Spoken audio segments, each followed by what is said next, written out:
All right, now that the stressful part's over, let me get my bearings straight here. Welcome from another short review. This time we've been looking at the Craigellachie distillery, and we'll talk a little bit about that today. Trying to get everything together. Very well done, and man, it's impressive. I was pleasantly surprised by the everything about this one, really. The only thing, like I said, I think that could really make it much better, if at all, would maybe be some even more age, but that kind of takes away from things sometimes. It's kind of one of those trade-offs when you do get your refinement and your age and complexity. Sometimes you lose the effervescence or the brilliance, the power of that younger make. So I think that's part of the issue. Hey, there's one. Good to see you, man. Lost Cause. And Trooper, drink one. Drink one me, please. Just got offshore today and a tropical storm is coming. Great times we live in. Oh, no. Yes. I saw the storm down there coming towards New Orleans, man. I hope you are okay. Are you out in the rig still, or you just got offshore? So I guess you just got to your home. Are you at your house, or are you like off on location? Like a work site or something. Just curious. And how are you doing? Hopefully well. What are you drinking? You, One, Lost Cause, anybody else watching? Let me know. Hopefully you guys had a chance to catch the short review. If not, I'll run through the notes quick with Malt when he gets over. He's also going to be doing Craigellachie, I believe, too. Moving over. Hey, good to see you, Santa cruising. Man, it's been a while. Good to see you. Jason, the one named Nestor, here from Happy Hour. Well, glad to see you, man. Good to see you, Andrew. Richie Z, wow, nice, nice. Yeah, I just got looking at a distillery that I've tasted before, the basic, the more entry 13, and had a good time with that. And I thought, you know what? Saw a really good deal on this, and had to pull the triggers. And I'm definitely not sad about it, doing it. 110 miles offshore right now. Oh man. Well, hang in there, dude. Hopefully the wind doesn't pick up too much.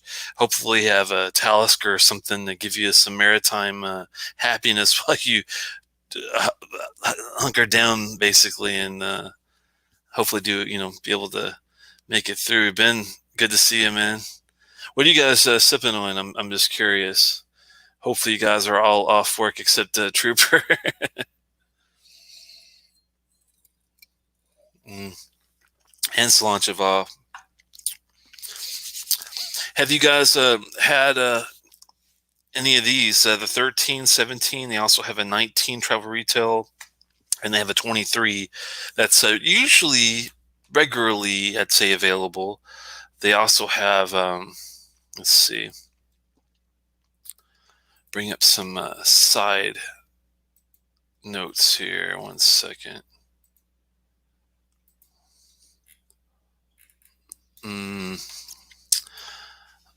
On Distiller, they have a pretty good range of options to look at. Yeah, the 13, 17, 23, 19 is the travel retail I spoke about. They do have some really, really older stuff, like 33 and a 51.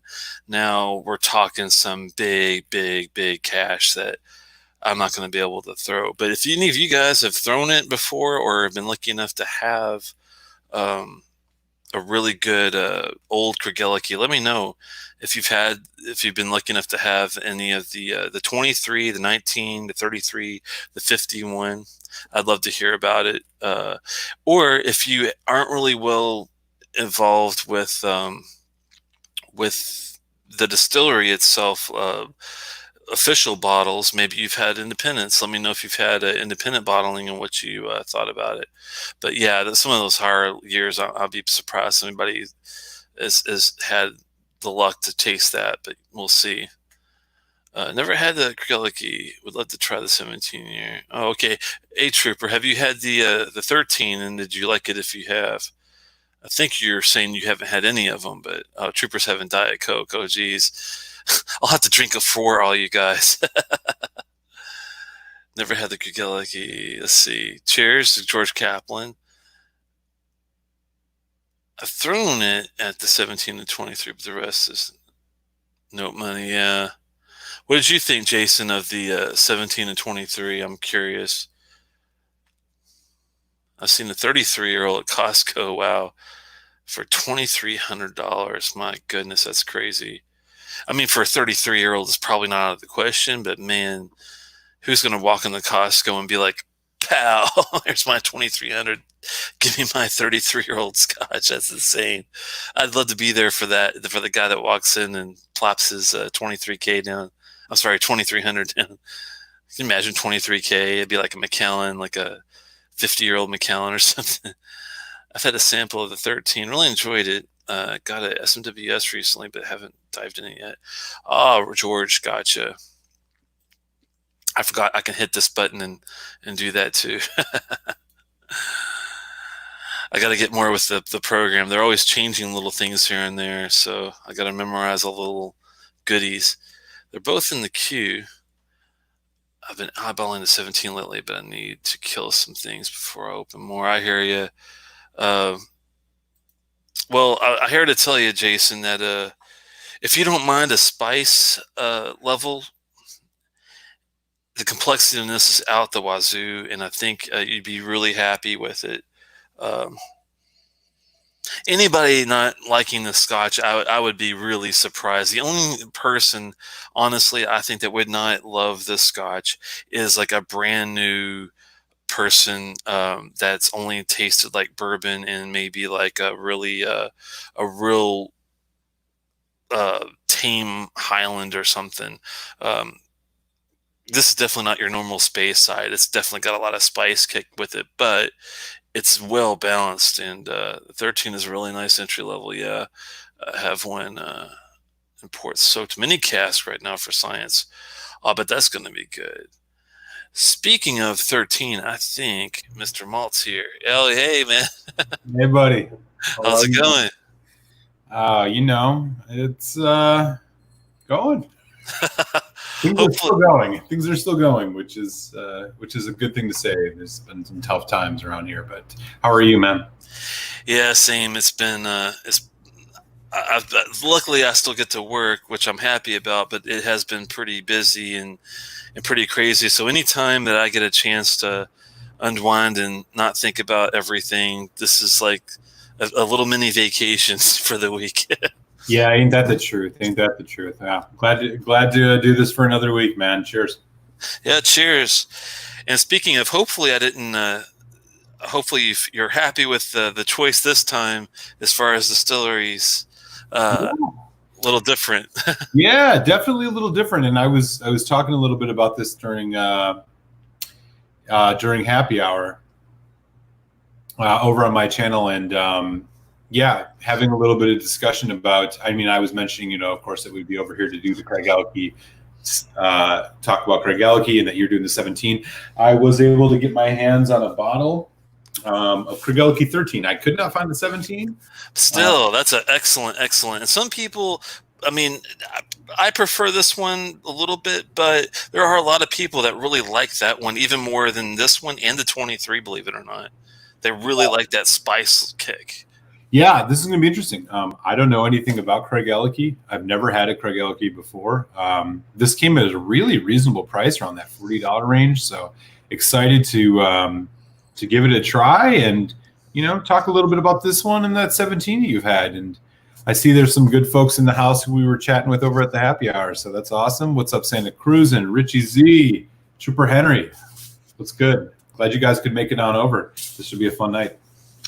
Yeah, this it's unreal. The price on this one, I was lucky enough to find it for about 100. I was like, wow, that's so.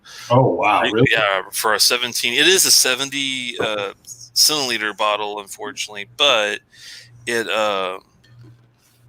you could get, I've seen it for over here normally for like 150 to 125 in the low end. So in the States, you can get this overseas and get it for about 100 if you do your homework right. So that's Okay. the good news. So hopefully you'll like that enough where you'll feel comfortable with going towards either this 17 or maybe even a 23. I like the 13 and the 17 so much that I'm really highly considering going all in for a 23 maybe at some point. Yeah, funny you mentioned that, Telex, because towards the end of the stream I was just doing, we were talking a little bit about. I was looking at some of the prices on Craigellachie's, and yeah, like just as you mentioned, I was seeing in the States that 17 was in that 125, 135 range. But boy, when you went up higher in age, man, those got expensive. There was a 31 that was like 22,000 some dollars. Oh man. Yeah, which is interesting. Like this is a distillery that, honestly, this is the first. I mean, first of all, this is the first time I've ever had anything from them. So to some extent, I'm really interested to get in. And my understanding is you've had the 13 before, right? Yeah, it was when we were doing our little tour through all the Scottish distilleries. This, I will say, is one of the most underrated, I'd say, of all of them. The profile is kind of reminiscent of like a Glencadam. Is the closest thing I could think of. The 13 kind of has a similar taste, I thought, to that 13. Oh, But it's different enough to still be interesting, and I think you're gonna like it. If as long as the pepper, like the white and black pepper, doesn't turn you off, I think you'll be okay. yeah. I mean, that's always a hit and miss note for me. I mean, as we've discussed before, I'm not to anger anybody here, Dan, with the chat, but I am not the biggest Talisker fan in the world. At least the Talisker 10 in the Storm. Not some of my favorite whiskeys. However, big fan of the Distiller's Edition and becoming a fan of the 18. And precisely for that point is I just that heavy, intense pepper note just didn't quite do it for me on that one. That said, there's been other whiskeys that I think have a really heavy pepper note that I have enjoyed. I think about the Ardbeg Corey Vrecken, for example, which quite peppery. So it's never just one note. It's about how one note interacts with others. And so Also, I think it's a big balance thing because the Talisker 10, it might not be as well balanced as some of these that have a little more age, like the 18. With that one, I think hopefully you'll find that the fruit and the slight, maybe, I don't want to say bitter undertone, but a little bit of balance, I think, will make it not as overpowering. But if it is a little bit rough, I bet between oxidation and maybe a couple of drops of water, even, you'll find your favorite point. Yeah. Is that a 43% or? So this is interesting. Yeah, this is 46. Nice. Okay. Same as. And I tend to notice that once things hit 46%, it seems like they're non-chill filtered. But this is, it says right here on the tube. As for the bottle, I mean, boy, a lot of writing. Yep, it says right here, non-chill filtered, 46%. Really nice looking bottle. It reminds me, honestly, of a Springbank bottle. It's got the embossed name on the top right here, like the Springbanks do. It's got, a little bit on the background, very much like a Springbank bottle. I dig their style. I mean, it's got a kind of old world throwback feel, old fashioned feel to it. There's a lot of stuff written on here. Looks like everything that's written on the tube is written on the bottle, which, I always kind of appreciate. Yeah, they're really big on hand craftsmanship. They're really big on the craft of the whiskey, which I really appreciate. Even though I couldn't find anything definite on the coloring, just looking at it, I don't think that they would have bothered with it. It doesn't look like it's, if they did, it was not like at a high level to fool anybody. I think it would be more for a true consistency thing. But yeah, sure, definitely. It looks natural to me, at least. Yeah. I mean, it's definitely looking good to me so far. And I'm gonna crack this open here in a second and pour some in the glass. But before we get into that, be interested to hear what you learned about the 17 and if. What other, as we've kind of always started our shows off with, any new bottles in the Telex whiskey den over the last week that you want to talk about or mention?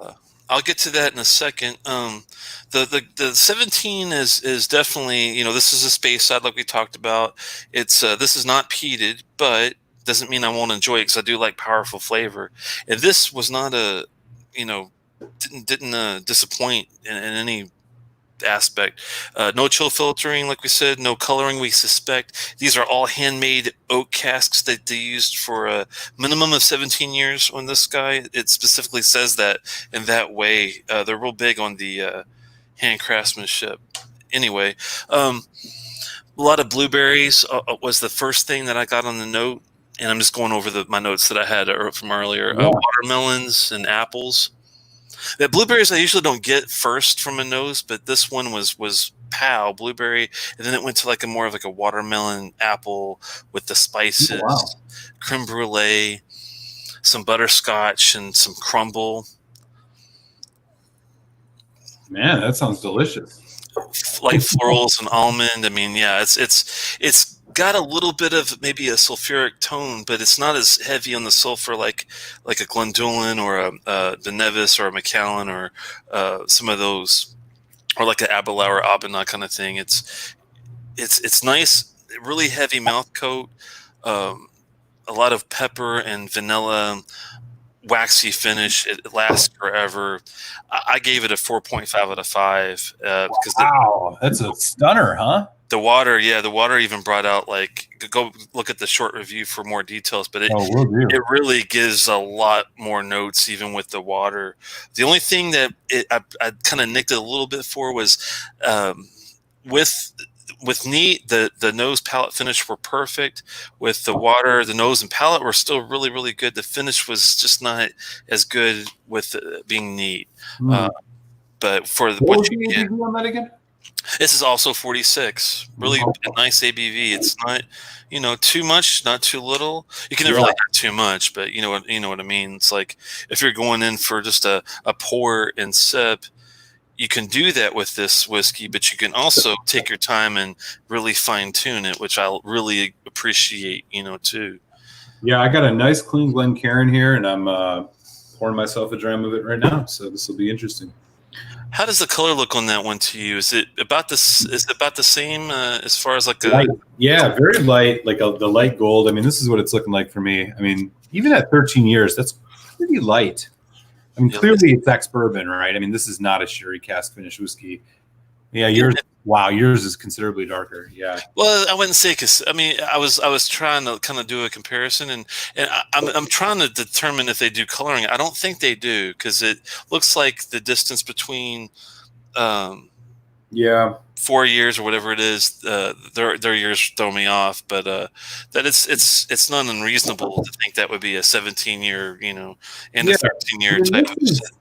This is pretty light. I mean, 13 years. I mean, it doesn't look like to me like they've tried to act. I mean, you're just not getting that like orange hue to it. You know what I mean? Yeah, the fakey one. Yeah, right. Nose is very, very, very loud on this though, which is interesting. I'm gonna let this sit for a second.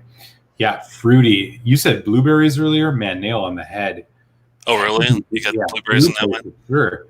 Spicy apple pear. Yeah, I'm gonna let that sit for a second. But the funny thing is, even though I don't like blueberries, I thought it was really good. Oh yeah, no, I'm a fan, so I'm looking forward to it. Yeah, any new bottles in Telex World over the last week? A sneak preview, and this will show you a really good example of what coloring will look like. Now, this is a good bottle. I'm not going to give any away because we're going to be doing maybe the next review on this on the side, if not for a show. But it's the Benrinnes 15 Flora and Fauna bottle, and these are all Diageo, and we know Diageo is these are older bottles. These are from like 2013 and before, but they were not really scared of putting a little color and chill filtering and all that with it. You said that's a 15-year-old? Yeah, but with that said, they do have some really good bottles in that series. They have some bad ones. This supposedly is a good one. I've only had I snuck a little test, and I wasn't like as disappointed as I was with some other Flora and Fauna bottling. So I think it's going to be a good one, and I've got a couple other ones coming, a Blair Athol, and that'll be a fun one to do. And that's also supposedly a really good one. I have had a sample in the past and enjoyed it. I remember. Cool. Is that like a 11-year or older? The Blair Athol is a 12 foreign fauna bottle as well. And also found the Dalloween 15-year that's just like the Spinrennis as far as age, and it's also a Flora Fauna bottle. So very cool. Oh, you've got some nice new stuff in the house for the last week, man. That's cool. Unfortunately, I don't have any of those, so I'm not sure. Next week we might have to try something a little different, but I don't know if I can match you on any of those. But those sound really good. I can give you a heads up. You can get them for like 30, 40 pounds. And yeah, you can pick them up for pretty reasonable. I'll give you a heads up, and after the show or during this weekend, give you a way to get. Yeah, I mean, I'll see if I can pull it off. Sounds very fast delivery. It only took like a week to get it too, which was kind of nice from overseas. Oh, cool. Yeah, very cool.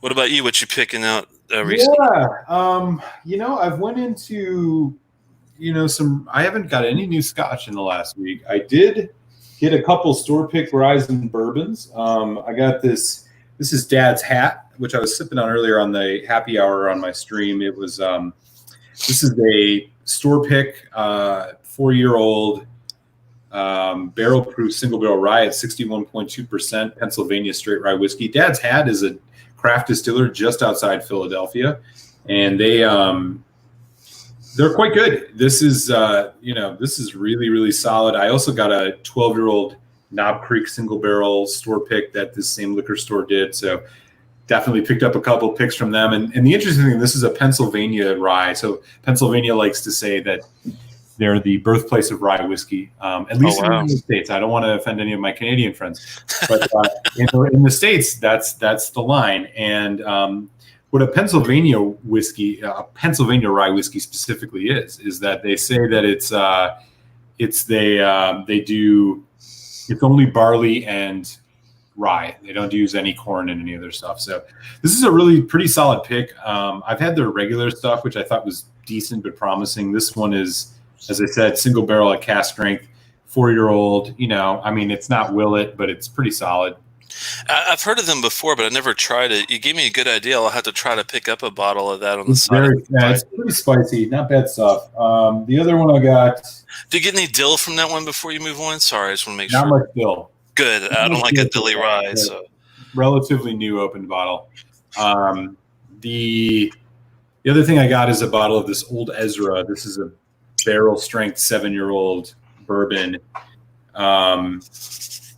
Interesting thing about this one, I mean, it's all sourced bourbon, but it actually is as far as secondary market stuff goes, I mean, it's relatively high sought after. I had never really heard of it. But, as far as these like barrel strength bourbons, which folks are all big fans of, it's probably in that $40 or less range, comparable to like a lot of the bourbons that come out at the barrel strength range. I mean, it's way cheaper than a Stag Junior, way cheaper than the Elijah Craig. However, the Elijah Craig is 12 years. This isn't bad.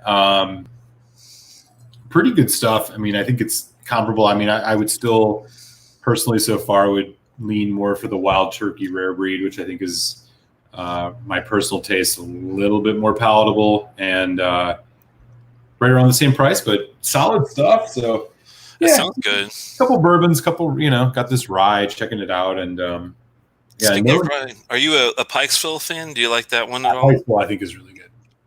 I keep hearing about it, and I've always kind of tried to keep my eye out for it if I saw it, but I haven't been lucky enough to pick up a bottle yet. Hopefully I'll find it at some point, but I haven't done any hardcore looking or anything like that, and it's been hard to really do much of anything as far as looking outside. I'm talking about in the store. It's not online yet, but I might have to do that actually to just kind of score a bottle. I think it's not expensive, right? Which one in particular? The Pikesville one. Pikesville. It's in that like $45 range, probably. Okay, that's not bad. Yeah, it's in that $45 range. I think it's probably worth it for the price. I mean, it's really good stuff. I'm not gonna lie. I mean, I don't recall if there's an age statement on it, but it's a really solid rye. I think in general, like younger ryes can be a lot better than younger bourbons. But Yeah. good stuff. Yeah, I think it's probably worth it. It might be a rye that you'd be interested in. I don't recall if you get a heavy dill note on that or not, but it's good. That's the only thing in rye whiskey that turned me off of it that I did not like that much. But when I did have ryes that didn't have any dill in it, I really liked them a lot. Yeah. This one, yeah, I wouldn't say you get a lot of that dill note, but that's good at least. Yeah, definitely. So how's the nose on that one? Yeah, I've let this sit for about 5-6 minutes at least. This is Craigellachie 13 years, 46% non-chill. They say a lot about how they're from Speyside. Kind of dig their presentation. Oh yeah, it's kind of steampunkish in a way. right, totally. Very kind of berry fruity. You were saying blueberries earlier. You hit the nail on the head with that. Also pear, a little bit of tropical fruit. There's a spice note underneath it. I can't quite tell. And then there's like a little bit of the bourbon notes in the background. I mean, I don't think there's any sherry in this, possibly. Let me really take a look. Fruity. I mean, really fruity. I can take a look while you're doing that. Yeah, I don't think there's any sherry in this, to be honest with you. But boy, I'd be surprised. I mean, it's not the traditional sherry notes if there is any sherry in it. And the color, again, I don't know if they add color to this or not. I'm something they don't. Pretty oily. That's what I really like about it. Like this distillery is not only is it kind of it's the Speyside with the fruit, but it's got a lot of nice other elements that make it interesting. It's got a little bit of everything except the peat. It's the only thing it doesn't have. Yeah. Well, right. Yeah, I mean, you still get some of those kind of traditional Speyside-y, sweet honey note. There's that apple. I think you're right. I think this is another straight up 13 years, probably in these same type of handmade oak casks. I'm thinking. I just don't see how they get all this complexity out of just straightforward oak casks. That's what blows my mind. Yeah. This is. I mean, I don't know what you saw, but I'm almost positive there's no sherry in this. No, I think you're right. I don't think there is either. I couldn't find any detailed information about it, but if they have this in 17 years in handmade oaks, casks, I bet you it's the same thing. Yeah. I mean, the bourbon notes are there, but they're not big. I mean, honestly, the thing that you get most off this is orchard fruits. It's orchard fruits and, as you said earlier, blueberry, which I'm definitely noticing. There's a little bit of a spice. There's a little bit of vanilla. But I don't know. I'm going to give it a taste, though. Cilantro. This is my first Craigellachie, so I don't know what the hell this is. Hopefully it's nothing bad. Let it simmer down. Yeah, that's going to kick you a little bit in the end. Mm-hmm. But man, I don't know what it is about their blend of fruit and spices. Oh, and wow. all the goodness in the between, man. But there's something nice about that. Yeah, there's that pepper note that you mentioned, full effect on this, especially as you get into the development, and then really when it drops into the finish, you're left with vanilla and pepper spice for sure. Mouth watering too, really meaty. Yeah, it does. In certain ways, it's like a more dynamic version of that Mortlock we did last week. I was going to say, this is what Mortlock aspires to be. Yeah, right. I mean, this I think is much more interesting than the Mortlock. Those fruit notes really do go away on the palate, though. Wow. I mean, it's much more vanilla. Again, yeah, vanilla pepper. Interesting. Again, the first taste is always one of those things.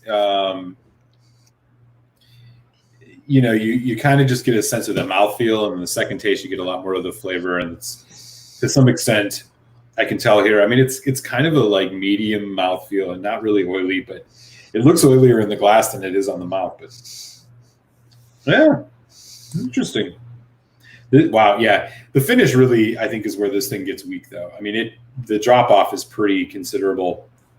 You're really left with just some vague. I mean, there was the pepper spice, and then it drops off, and you're left with just this kind of like whipped cream vanilla thing at the end. I'm not really quite sure. I got to give it another taste, but yeah. Not bad. After that, maybe a couple of drops just to see if you get any difference off of the finish. Because unfortunately, with spice bombs, if you add a little water, sometimes you do tame it on the palate, but sometimes you bring it even more to the forefront on the finish. It's really weird how it works. Yeah, for sure. Hey, Swami, good to see you, man. Swami's in the house. What's up, buddy? Hopefully doing well. Have you ever had a Craigellachie there, Swami? I'm sure you've probably hit the 13 and 17 by now. If not, I'd be surprised.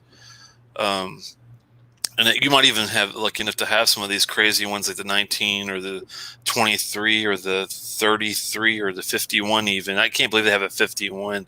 That just blows my mind. Wow.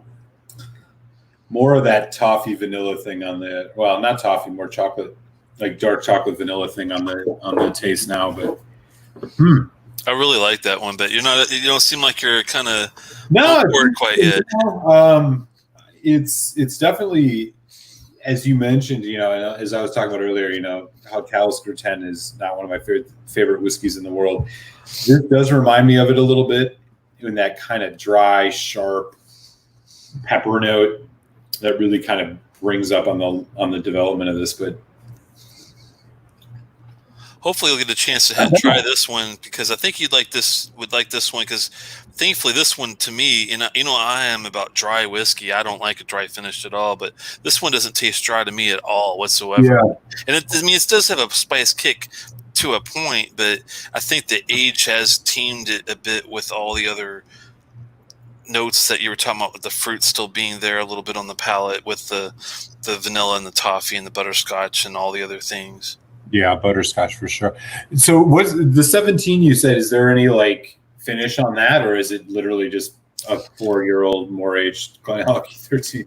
Just a 4-year or more. It's all, the way they word it is at least 17 years. Not Craigellachie, not Craigellachie.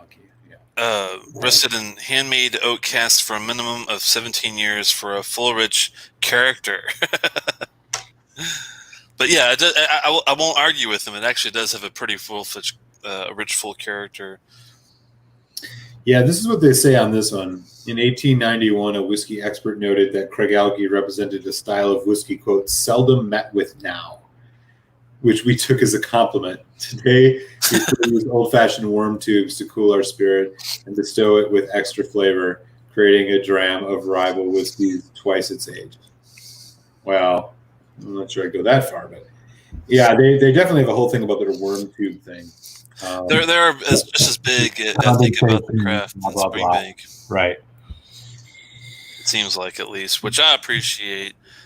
I'm surprised they don't have like more experimental stuff. I guess it's because they're all into having all their stuff as far as into the age statements. But it would be nice to have them in the era like cask maturation or sauternes or some of these other things, just to see what they would be like. But or distiller's edition, Yeah, they don't really have that, unfortunately. With the water, there's a floral note on this now. That's what I appreciate about their stuff, is it's kind of reminds me of Springbank when it comes to the ability to really be complex and expand with a couple of drops of water. Yeah. So my boy Andrew Page, who was hanging out on the happy hour, is also cracked open a Craigellachie 13 tonight. So he's going to be sharing some of his notes. He's already asking if there's any hint if I'm picking up any hint of smoke. May just be the pepper spice, but I feel hints of it, especially in the finish. I haven't noticed quite yet. I mean, maybe a little bit. I would almost more associate it with kind of, I don't know, where does smoke end and barrel char begin? But like, it's almost a little more of a barrel influence in smoke, but we'll see with the water here. But Andrew's sipping on one of these right now. I'd be curious, Andrew, if you got that same like heavy blueberry note. I think I know what he means, and even though it's not peated, it does have. I think you were right on the nose when you talked about it having that. How'd you say it again? You're talking about the berry note, the smoky part. Oh yeah, I mean the barrel char. Yeah, I think it's more of that like bourbon barrel char. I mean, this has to be all ex-bourbon. With the char, I think you're right. Along with maybe the barley, that they're really big, that they use their own. I remember reading they're really big on using their own barley for their own malting for everything too. There's also a little bit of that alkaline metallic note to it, like copper.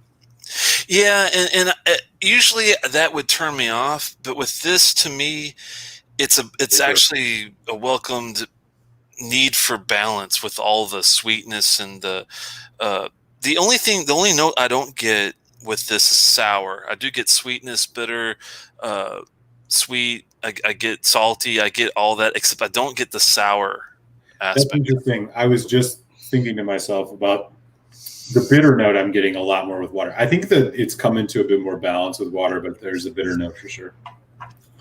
Yeah, this isn't a whiskey that I would say for people just getting into Scotch they should check out. I mean, it's definitely a little bit off the beaten path. Got a little bit more unique, a little bit more of a uniqueness to it, but not bad so far. Not bad. I'm not in love with it, but I'm not hating it. I'm definitely intrigued. I think once you get past that neck pour, you'll probably like it a lot more too. The some of these neck pours on these meatier whiskeys, for some reason it takes a bit for them to. I'm not sure if it's oxidation or if it's just the getting into the soul of the bottle, but it definitely helps a lot, I think. Yeah, for sure. There's a lemon thing to it too, big time. Big time on the lemon. Yeah, some people said I was kind of reading some other notes about the lemon aspect. I didn't personally get it, but I could definitely see um, its presence in among a lot of things that were going on. I probably just missed it, but Have you had the chance to try any of the Craigellachie's older than that 17 that you have? I know, like, there was some folks mentioning on the happy hour stream about like they have some pretty interesting age statements. They got like a 23, a 31.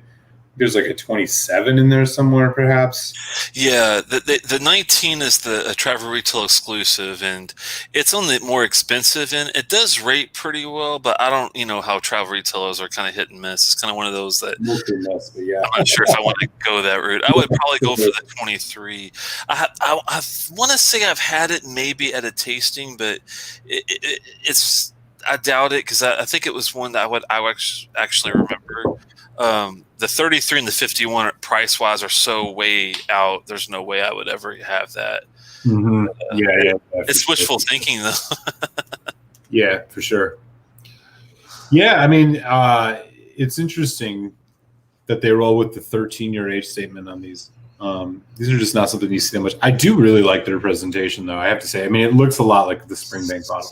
This is as close to a Springbank bottle as it gets. Does it taste like anything else? Could you compare it to some? Like if I asked you to kind of compare it to another distillery besides like the Glencairn 13, is there any other ones that the Glencairn is probably as close as it gets. I mean, that mouth-watering note is similar to the Mortlock, but I think this is better, to be honest. Yeah. Where that Mortlock was kind of flat, the Mortlock 12, and again, oxidization will do what it does. This is a lot more dynamic and spirity and interesting, but it's got that same kind of mouth-watering, meaty flavor to it, savory note that honestly I just don't find on that many whiskeys. I'm trying to think of one that I think I could compare it to. I mean, I have to take a second to think about it, but I can't quite think of anything. I mean, have you had like a Longmorn yet by chance? I have not had Longmorn yet. I think you would find that kind of comparable. They have a 16 that's really good, but man, is it spicy and savory at the same time. If I'm in the mood for something not so sweet, it is really a good Scotch, but you got to be in the mood for that spice bomb, basically. Yeah, for sure. So you had the Craigellachie 13 before, is what you're saying? Yeah, and I liked it. I'm trying to let me see if just out of curiosity, hopefully I put a little bit of notes up just to see what it's kind of fun to go back and see if I what was your score on that the one that you just did the review of, the Craigellachie 17? I liked this one a lot more than the 13. I mean, some people don't see it that way. They like the 13 just as much, if not better. But for me, the refinement, the more tame, spicy character, let all these other things shine, and the complexity came up a lot. I gave it a 4.5 out of 5. I thought it was excellent. The water made it even more complex. I really, really like this one a lot. I just don't see how anyone that's into like a basic, straightforward bourbon cask whiskey that's not that doesn't mind a little bit of the pepper, how they wouldn't like it. Yeah. What other whiskeys by comparison have you put in that 4.5 out of 5 range? I'm just curious. Do you Oh have any man, you can think of? yeah. The couple that I would kind of put in the same boat is like maybe the Black Arts. I thought was that same caliber, the Craigellachie. Wow. Yeah, it's up there. I mean, I know it's a little bit different from 23 to a 17 as far as age statement wise, but the complexity and the ability to hang with a couple of drops and the blossom of complexity you get just from the water, I think really helped out the score. I mean, that's how I look at it. Like if I could sit down, go through the nose, the palate, the finish, and get a different all three nose, palate, finish with the water, and it to be all different, that's what it really takes to get a really high score out of me. Plus the craft and if the ABV is good, it's got a decent age statement, or it's a just damn good taste if it's NAS. Usually good NASs will tell you what they mix it with, so it's a little easier to judge some of those. But I don't think I had any notes on this one for some reason. Maybe it was after I did the tour with them. I do have a bottle of myself, and I did enjoy it. I think I did like this one definitely a bit more. Not to say I didn't like the 13 though. I think it's a good. I probably would have gave it like a 3.75. Oh, okay. I'm thinking that's probably what I would have gave the 13 kind of thing. But wow, so I mean, this is in pretty good company for you then. That's encouraging. I'm definitely excited to get the opportunity to try that 17, given a score like that. Same thing with the 23. I mean, I've heard mixed things about the 23 if it's worth the difference and if it's better. But I definitely would like to have the option to try it out and tell myself if it's like that or not. Hey, Stephen Connor, good to see you, man. What are you drinking? He probably has Craigellachie, but he probably has it in an independent bottle. Yeah, I'm just looking up that 23 you mentioned. I mean, just to get a sense. I mean, that's 240, 250. It's not unreasonable for that kind of year. Yeah. Right. I mean, there's actually a place that has it for 200. Oh, really? Yeah. Send that one to me if you don't mind. An email. Oh, I will for sure. It looks like they deliver your way too. Awesome. That's what we're talking about right there. The and if you can't, like, I'll definitely hook you up with the Blair Athol and the Dolly. I would definitely get your hands on the Blair Athol, even if you don't really feel like doing the Benrinnes or the Dolly. I definitely understand it because they're kind of not quite sure. But the Blair Athol is usually one of those that is typically liked by most Scotch people that I've talked to. Yeah, I've never had anything from Blair Athol or Benrinnes. So those are newts. I mean, I'll definitely go check out one of my local shops. It'll be something I'll send you where you have to order it. You won't be able to find it locally. There's no way. Interesting. But so Blair Athol is like something signatory. Is it signatory? I mean, did you get like an actual official bottling? Or these are all official bottlings. Yeah, the Flora and Faunas are the official bottlings. Basically, that's why I start with those typically. And if I like it and I'm interested in what the profile is in a different way, then I'll go for the independent bottling. But usually, I'll stick with if I can get a distillery one. And did my homework and found that you could find like the Benrinnes one I just got, that Blair Athol and that Dolly are actually distillery bottles. But the only bad thing about it is, like I said, they're older Diageo offerings when they were doing coloring, and the ABV is probably like 43%. If thankfully most of them, there are a couple that are 40, which are I can definitely tell you when's to skip. But another one to definitely get is the Inchgour 14. That's a Flora and Fauna. That's a official bottling, and I learned about it from Aquavite. He had he was talking about Inchgour at one time and said, if you're into Scotch and you've gone through all the distilleries, and if you're looking for something a little different that's complex enough to interest you, and it's definitely not for a beginner, but if you want to get your feet into something even more complex and interesting, the Inchgauer at 14 is the way to go. And he's right. It's definitely not like any other whiskey I've ever had. I can't explain it. Like, it doesn't compare to anything else, but it's good. You know what I mean? Yeah, for sure. Interesting. There's some whiskeys that are like that. Have you ever had one that you're like, wow, I really liked it, but I don't know if I can really compare it to anything? Honestly, the Buna, like some of the Bunahaven stuff I've had, I feel like Bunahaven's one of those distilleries that there's just nothing quite like it.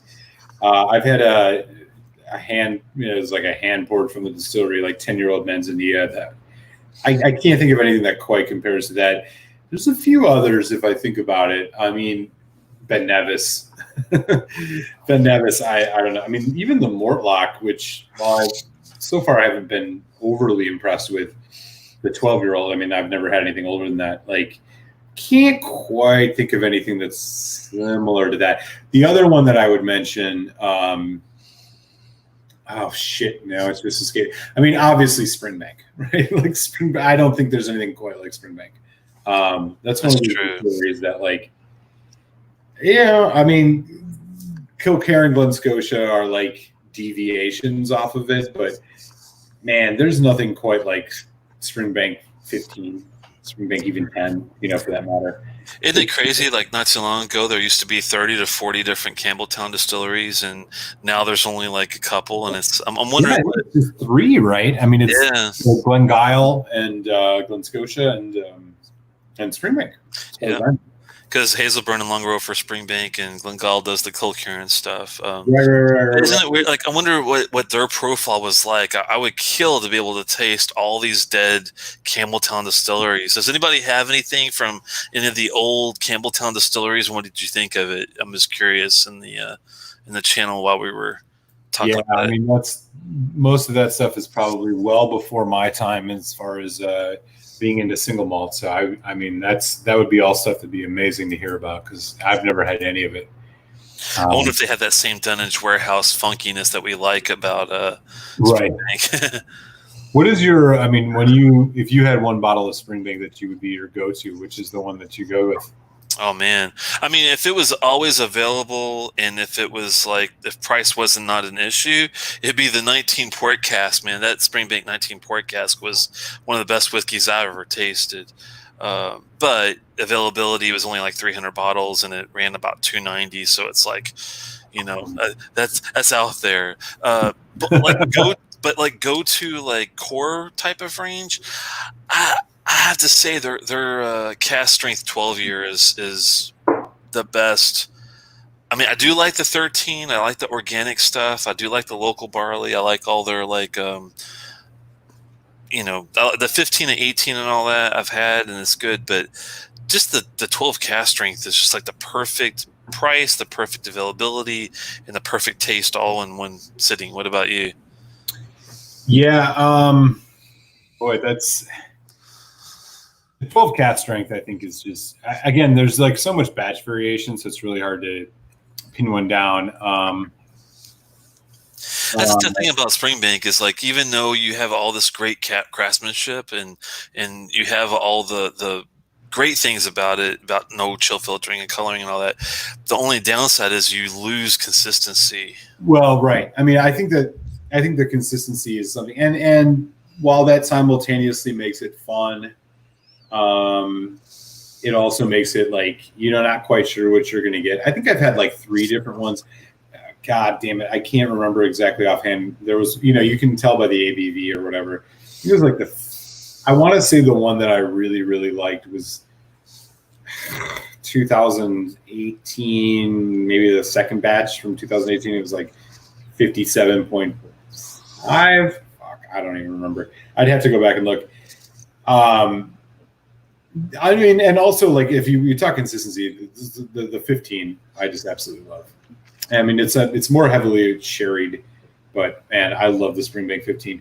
But I'll be honest with you, like, Springbank is one of those distilleries that, as much as I really enjoy their stuff, their prices have went up so much. It's like the Springbank 15 is a $150 bottle now around my parts. Yeah, Even the 10 is like closing in on $100. I'm sorry, that's just too much. yeah. Tom was telling me, my guy at Petite Cellars, that they could not eat the tariffs. They wanted to, but they just couldn't eat some of the bigger distilleries, I think, can eat the tariffs, but they just couldn't, because they are more of a craft and more of a hand artisan type of thing. But I mean, that's the thing, right? I mean, with the cost change, like, as much as I love the Springbank 12 cask strength, I mean, like, what's the max you would pay for a bottle of that?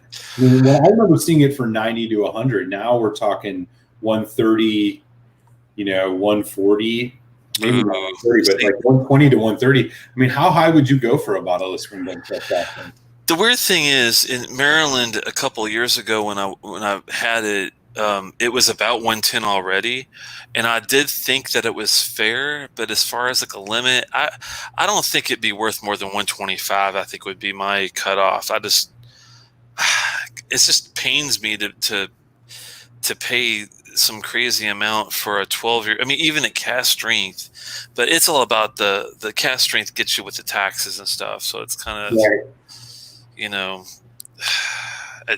I would probably shoot for 130, 135 if I was really desperate. But that's about my high limit, I'd say, on that. What about you? I see DH Silva's in the house. What's up, Dustin? How are you, man? You mentioned that the black box Springbank 12 would go. He said he would go 200 to 250 is fair. Yeah, that's the black box. He's talking about the old one, right? Yeah, I mean, maybe he knows exactly when that changed. I mean, that was what, 2015? No, I think it was 2018, because I had the one before they changed it to the red, and I think mine was a 2018.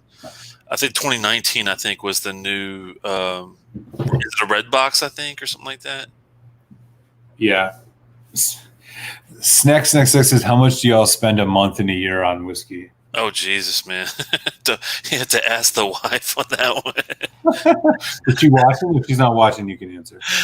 No, she thankfully doesn't, but I'm sure she could probably give me a total if I asked, but I'm smart enough not to ask for that.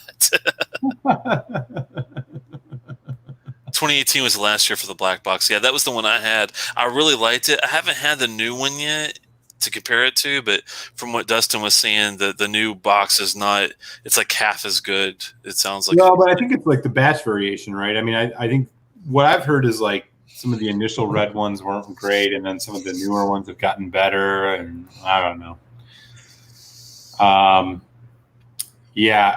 To the question about spending for a month or a year, a month is tough, because it's like I usually will spend more when like something comes out. For example, when the Lafroig, the new Lafroig cartridge comes out, I'm sure I'll grab that in a couple of things. I mean, I can't wait. $3 grand. Oh man, I don't know. Depends. A year, not in a month. I was gonna say a month. My God, you're killing me here. Maybe in a year, maybe less. It depends. I mean, you pick up one-offs every once in a while. I mean, plus, because I'm into it, like I also pick up bourbons and ryes, which I know you're more Scotch exclusive. So, like to some degree, it's like there's more things I'm interested in trying. So it widens the range a little bit. But yeah, I'd say 3 to 4 a month. I'm thinking 300 to 400 a month is like the 300 to 400 a month. So you're way over $3 grand a year. I was saying $3 grand a year, not $3 grand a month. You're right in there. Yeah. That's more of the higher end. I try to keep it lower than that if I can. Yeah, I mean, I think it's all like relative to like, obviously, man, like where you're at in your journey and what you're willing to spend on things. Like what I'm noticing for myself, I mean, I'm kind of going into year 4 of my Scotch journey and year 7, 8 of the bourbon. When it comes to Scotch, with bourbon, I only buy a couple things because I'm just like not willing to, I know what I like and I'm not willing to pay more. With Scotch, I'm still like, because of the large variation in flavors and things you can try, I'm more willing to pick up things and try it as a one-off. But, generally speaking, I kind of feel like, I'm getting to the point where I'm buying more expensive stuff, but way less quantity, Right. which is just kind of where you end up. And I'm sure, I know Stephen Connor's in the house, and Steven's, got an exceptional collection, and like probably is at that same point. And I don't know when he hit it, but you get to this point where you're kind of only interested in more nuanced stuff than necessarily just trying out every standard release from a distillery. But I'm kind of in that transitional phase in my journey. So like, yeah, I'll buy the Craigellachie 13, but like, am I going to then buy the 17 and the 21? Like maybe I'll just jump up to the next one, like who knows? I'm getting to the point where I've almost tried a lot of the base level range of most of the distilleries I'm interested in. Yeah, I say once you get like a couple of the Flora and Fauna bottles and I'll definitely give you like a good list of what to look for versus the ones to stay way away from, because there are a couple out there that are definitely not even worth the $30 that they might try to charge you for it.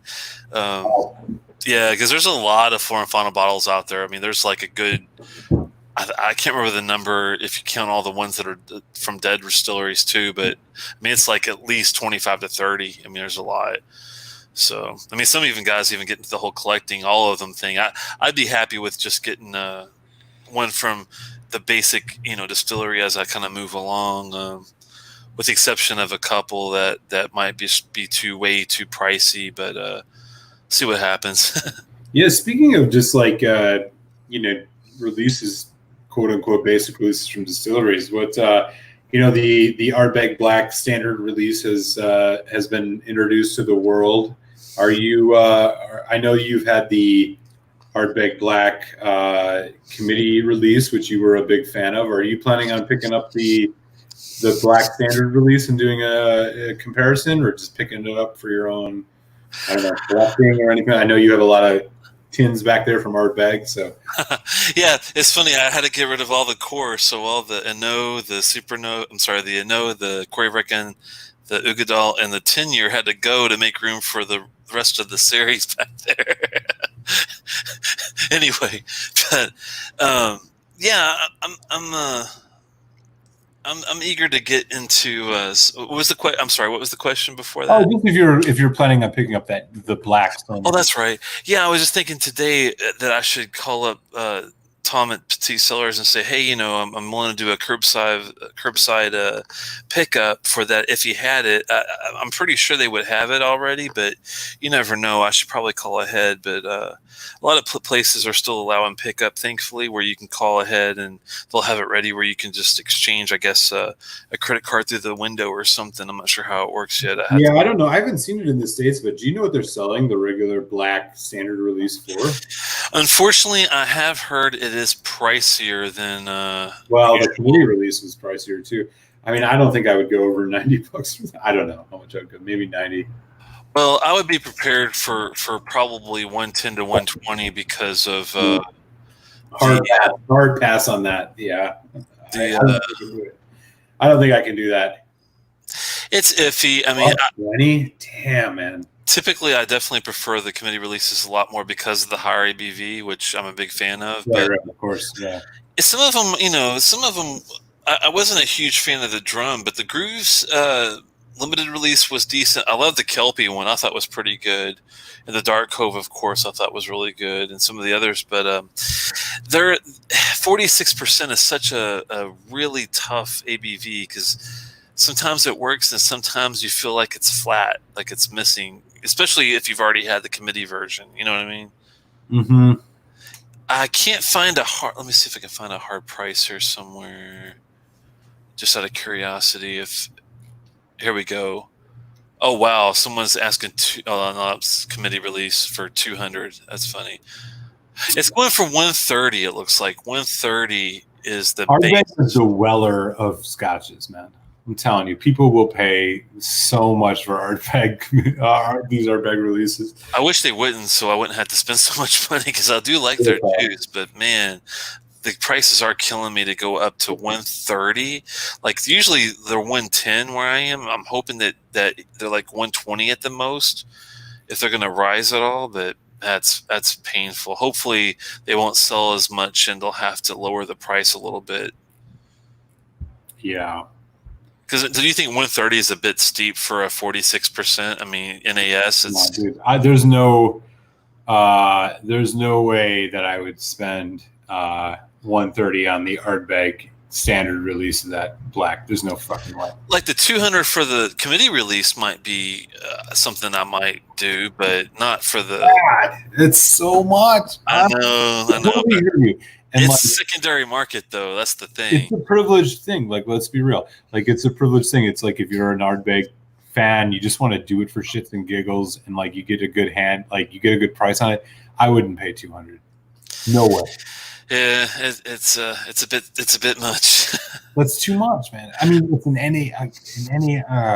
I know that's how they get you. Is the if they came out and told you, look, we do have some 7-year-old stuff in there, but we also have some 30-year-old stuff, that would make me feel so much better. Like that's. I mean, isn't that what they said about the lore when it first came out? Like That's why the lore exists. Yeah, because basically lore. they had the 15 and the 18. They discontinued the 15 and the 18 because they ran it literally almost out of that juice. So they took a little bit of young stuff, but a lot of older stuff, and mixed it together to make the lore, and that's why it's all, you know. Yeah, I mean, you got to wonder. If I saw the black for 100, I mean, it might be something I would like stupidly buy because out of an impulse, but I had no intention of buying the black committee release, but I saw your review and then I ran into it. But again, it was $30 more. It was $30 more than the one that was the previous year, the drum. I mean, the CR was like 115, 120 then. Now it's like 140, 150. Like they are just milking it, man. Well, I mean, typically the committee releases will be 120, and this is the first time I've ever seen them go even higher than that to 130. But the aftermarket prices you usually see, like this one for the black for 200, that's the cheapest I've ever heard of the CR right now. I mean, because it's all secondary market, or yeah, because usually there's like $300 or $400 if you want to get like an aftermarket bottle of any kind of, like an Ardbog or an Alligator. You know what you can get for $200? You can get a knock 24. That's true. You could potentially for a couple bucks more than go to Craigellachie 23. Like, God, there's just no damn way I would spend that much on the Ardbeg Black. And I like the black committee release quite a bit. I got a bottle of it. Fuck, I'll probably pour some tonight. But man, you still have some of that? Oh yeah, I got a lot left. Damn. I got to go get a water upgrade here. But when I come back, I'll pour a little bit of that the Ardbeg Black just to chastise myself for paying more than I wanted to. So I'll be right back. You're a trip, man. I love that one, the black as well. Thankfully, it was much better than the drum. The drum was a bit of a letdown, to be honest, even as a Ardbeg fanboy. But yeah, the Dark Cove committee release is probably my favorite Ardbeg I've ever tasted. I mean, the Kill Dalton was really good, and that Supernova from 2009. Ooh, that actually was probably my favorite. And I still have a little bit of that, like barely left. We're talking like heel, but the Supernova from 2009 was the stellar release. That might top it in the Erdnambest, which is the 1990 20. I want to say it was the 20. It's 20, or was it 18-year-old? I think it was the 18 and 19-year-old Ardbeg. It's really good. I was lucky enough to have a taste of that. I might have some Erdnambest back in the back somewhere from what I remember seeing. Thankfully, got a little taste of that as well. Supernova is a good line overall. Yeah. The Supernova and the Dark Cove, man, they needed to bring the Dark Cove back, because I noticed they did bring the Supernova back. Hopefully, they have a way to bring the Dark Cove back. And with Mickey Heads leaving, man, that's really scary, because he's a damn good master distiller. I hope things don't just change. I mean, crazy change over Ardbeg. That would be horrible. Hopefully, someone is underneath his wing. The Erdnambest I sent you was 17 years old. Yeah, it's from Steven. I was going to say it was you, but I didn't want to announce it to the world, but you did it anyway. I still have that one a little bit in the back there somewhere that I've been kind of sipping ever so slightly because I'm trying to make it last as long as I can. Malt's Which one are back. you sipping slightly? The Erdinum Based. It's Oh yeah. It's a 1990 17-year-old that I was lucky enough to have a couple times. And the first time was from, I want to say Aquaman might have sent something at some point or shared a sample. And it was like, I forgot what the year when that one was. And then Stevenson, a 17-year-old that was also, I think, 1990 or 91, that was around that same era. I was a freshman, I think, in high school. I graduated in 94, actually, so I was yeah. From high school or from college? High school. I'm just kidding. Hey, how old do you think I am? You're not too much of me. I graduated high school in 2000. So I got a little bit of color, but it's not that bad yet. I got plenty in, and I got plenty of it coming in. Anyways, yeah, I mean, do I know how much of this I have left? No. Why? I can only tell by the weight. God, why can't they just put a little strip on the side so you can see what goddamn whiskey you have in your bottle? I wish you. Yeah, I don't like the dark out bottles. That drives me crazy too. So annoying, but I actually haven't had this in a few weeks. I'm gonna pour a little bit. I'm gonna pour a little bit of this Benrinus on the side. Do it. I really like the black. I mean, again, this is all relative because the drum was so. I mean, I think we've talked about this ad nauseum, but the drum was so goddamn disappointing. The group I was pretty good. The Kelpie was okay, but I think after the drum, I should have been smart. I had no after the drum. Well, first of all, I had no intention of buying the drum, but I found it for $100 at CR, so I bought it. And then the black came out, and I was like, "No, I'm not touching it." I'm like, "I'm not going to touch it." But then you know what happened, man? You know what happened, and this is how it went down. I walked into this liquor store. I'm looking at Old Paltney 15. I'm like, "I'm going to get this Old Paltney 15. This is the only thing I'm buying." I'm walking out of this store, and of course, I had to ask. I was like, "You guys haven't got that? This is early March." I'm like, "You got that black committee release?" And he's like, "We got 3 bottles left." I'm like, "Fuck." Gotta get it, man. You got lucky as hell. I'm like, "What are you selling it for?" He's like, $140. I'm like, "Oh my God, I'm an idiot. I'm so dumb. Take my card.